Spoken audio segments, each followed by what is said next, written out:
ইমাম মাহদী আসার পূর্বে প্রায় ৭০টি আলামত হাদিসে বর্ণিত আছে। তার মধ্যে প্রায় ৬৫টি পূর্ণ হয়ে গেছে। এর কয়েকটি নিচে তুলে ধরা হলো। মানুষের ধন সম্পদ বৃদ্ধি হবে। মানুষ চুলে কলব ব্যবহার করবে। ঘন ঘন ভূমিকম্প হবে। বিনা বিচারে হত্যাকাণ্ড বেড়ে যাবে। ঘন ঘন বাজার বসবে এবং মহিলারা সর্বপ্রথম সেখানে ঢুকবে। মহিলারা পণ্য হবে তথা তাদেরকে দিয়ে দোকানে বসানো সহ বিভিন্ন অ্যাডভার্টাইজিং করানো হবে। পুরুষের তুলনায় মহিলাদের সংখ্যা বৃদ্ধি পাবে।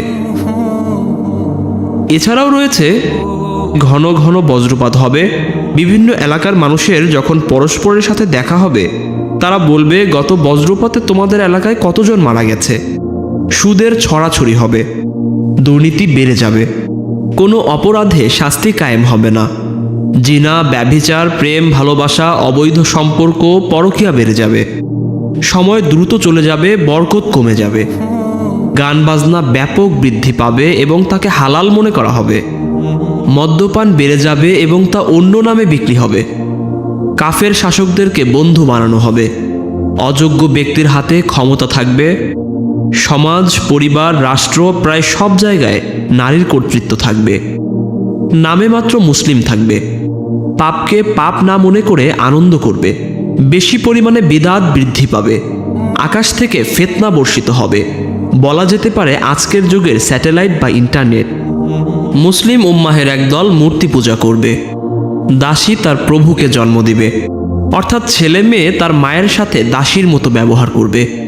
গায়ক, গায়িকা, নর্তকীদের কদর বেড়ে যাবে। মুসলিমরা সব জায়গায় নির্যাতিত হবে। জিহাদ সহ আরও বিভিন্ন ফরজ বিধান থেকে মানুষ দূরে থাকবে। মূর্খরা আলেমদের ভুল ধরবে। ফুরাত নদী শুকিয়ে যাবে, যা বর্তমানে শতকরা ৯৪% শুকিয়ে গেছে, আর তা থেকে স্বর্ণের পাহাড় উঠে আসবে। শতকরা ৯৯% মানুষ তা নিজের মনে করবে এবং যুদ্ধে জড়াবে। মৃত্যুকে ভয় পাবে এবং জীবনের মায়া বেশি থাকবে।